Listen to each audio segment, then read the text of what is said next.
In the world of Lakers basketball, not every story is told on the court. Some unfold behind closed doors, in locker rooms and headlines. Moments that shaped a franchise and the fans who lived through them. This is a Lakers land story. I was put into some positions I've never played in my career before. Actually, in my life. I've never been a third option in my life. Austin Reaves should be ashamed of himself for the performance he put out on the court today. I was not surprised. The man to my right taught me about Austin Reaves about 2 years ago. He said, Acho, watch Austin Reaves in the playoffs, not the regular season. So I started paying a keen eye to Austin Reaves. In the playoffs, Austin Reaves goes ghost. The Lakers just don't have an Austin Reaves decision this offseason. They have an identity decision. Because Austin Reaves stopped being just a role player a long time ago.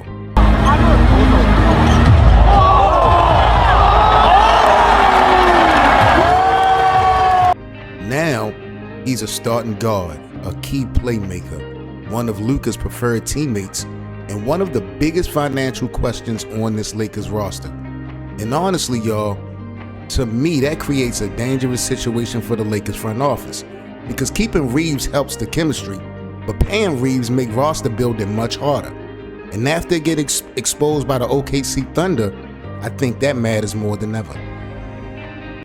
You are watching the Lakers Land YouTube channel with Seven Mitchell, home of all the news and everything daily for your Lakers. Like, comment, and subscribe to the channel if you're new. Reaves outgrew the role. Let's talk about it, because Austin Reaves was never supposed to become this important. That's what makes this whole thing complicated. Originally, Austin Reaves was supposed to be cheap depth, a secondary playmaker at best, a connector piece. Now, AR has become a major offensive initiator, a late game creator, and one of the more emotional identities on a Laker team. And when that happens in the NBA, the contract conversation changes immediately. It's like the Lakers develop Austin Reaves into something bigger than expected. And now they have to decide, was the growth a blessing, or did it create a roster building problem at the end of the day? Lakers fans want to know what the score would be out of a game of 101 to 15 between you and Austin Reaves. Make it take it? Yeah. 15-0 me. 15-0. I would just post him up.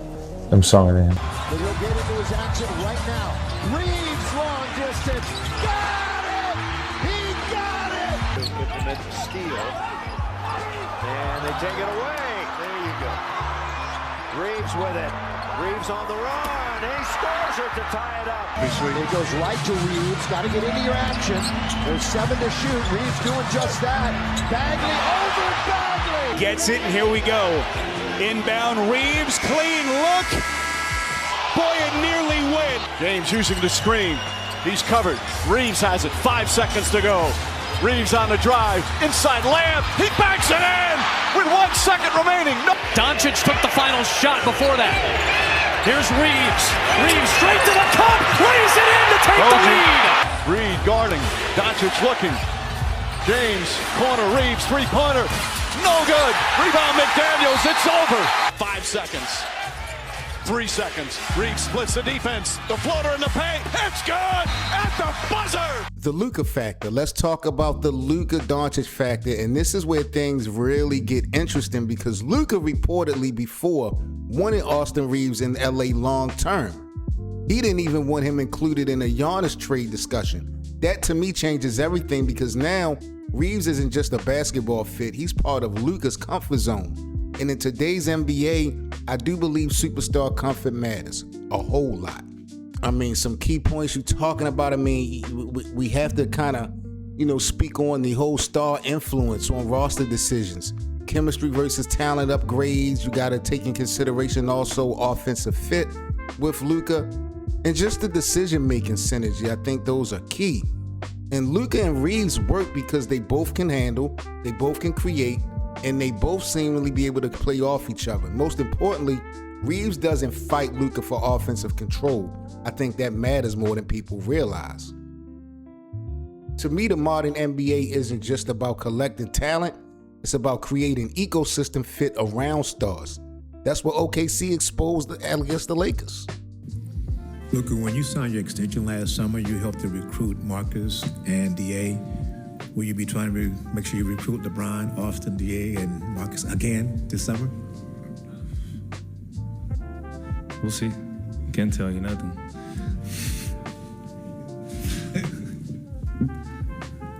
The money problem. Now, here is the real issue, y'all. The Lakers can probably keep Luka, re-sign LeBron, and re-sign Reaves, but can they build a contender around all three financially? To me, that's the real problem, because after that OKC Thunder series, the weaknesses are obvious. Rim protection, wing defense, athleticism, sustainability in the rotation for the playoffs. All of that costs money. You got to think about the cap flexibility, roster margins, the star salary concentration that you got going on. And Rob Pelinka keeps talking about deeper roster spots, athleticism, rotation, sustainability, and younger players. But that gets harder and harder and harder if Luka, LeBron, and Austin Reaves consume major money, especially in this modern CBA. I honestly, to be real, I understand both sides of the Reaves debate, because letting Austin Reaves walk, it definitely creates some type of flexibility, but keeping him does protect some chemistry, and I think it's a real basketball dilemma at the end of the day. It's a lot of money that's being asked. So here's the real Austin Reaves question that I have for y'all. Not is Austin Reaves good enough? We already know he's good. The real question that I have for y'all are, can the Lakers afford to pay Austin Reaves and still build that kind of deep, athletic, defensively versatile team that's going to be needed to win modern playoff basketball? Because the OKC Thunder just showed everybody something real important. Talent alone isn't enough anymore. Sustainability matters, flexibility matters, and depth matters. And now the Lakers are trying to balance Luka's future, LeBron's presence, and now Austin Reaves' value, all at the same time. It's not an easy balance in that. Austin Reaves isn't just a player anymore. He's the test case for what kind of team the Lakers want to become. Smith, Thompson, and Capella. It's Finney-Smith. In and out on the three. LeBron James gallops into the board along with Reaves. He throws it up for the king. The alley-oop. Reaves so fresh to LeBron. Reaves picking and poking and driving and surrounding. On top, Kennard. Top three-point shooter this season in the regular year. Reaves bumping in to J-Roy. Wow, bounced off him and got it to go. And a 7-0 Laker run. I pulled my hand from the Los Angeles.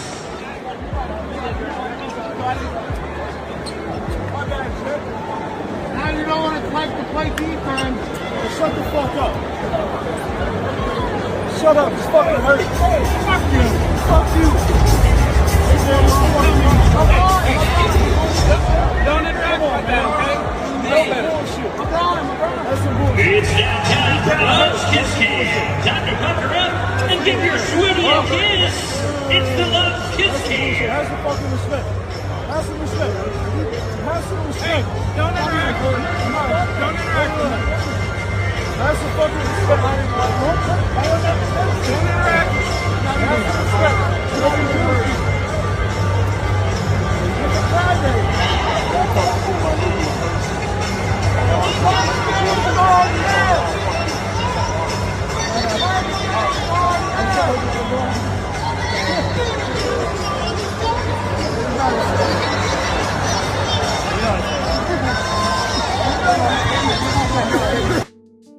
Would you rather keep Austin Reaves, y'all, or use that money to rebuild the depth around Luka?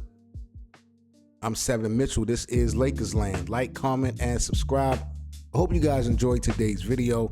Put your thinking caps on. Let me know in the comment section, what do you think is the best situation ultimately for the Lakers? And what do you think is the best situation ultimately for Austin Reaves? If you are a fan of Austin Reaves, if you were in his shoes, what would you do? Would you chase the bag? Would you re-sign with the Lakers with less money? How would you play it? Let me know. I'm Seven Mitchell. This is Lakers Land, and I'll catch y'all on the next video. Peace.